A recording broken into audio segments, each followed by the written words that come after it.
süreci var mı, yok mu? Yeni bir çözüm süreci başlayacak mı, başlamayacak mı? DEM Parti ile görüşmeler yapılıyor mu, yapılmıyor mu?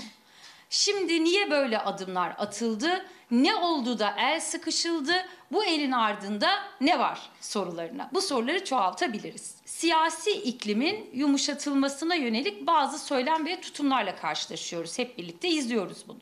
Ama bunu bir çözüm süreci olarak tarif edemiyoruz. Bunun neye evrileceğine toplumsal ve siyasal muhalefet karar verecek bir yandan da. Demokratik bir çözüme evrilmesini isteyen, bunun için bedel ödeyen ve bunu talep eden, mevcut halden rahatsızlık duyan herkesin sorumluluk üstlenmesiyle mümkün. Biz zaten her zaman elimizden geleni yapmaya hazır olduğumuzu söyledik. Müzakere ve diyalog kanalları açık bir siyasi partiyiz. Bunun için varız. Bunu her fırsatta ifade ettik.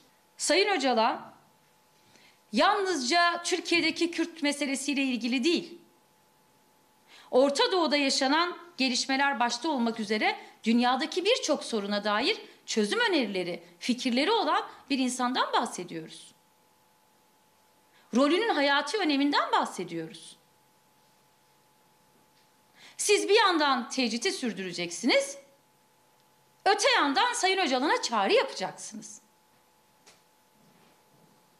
Biz de buradan bir kez daha çağrı yapıyoruz ve diyoruz ki örneği olmayan bu hukuksuzluğa artık bir son verilsin.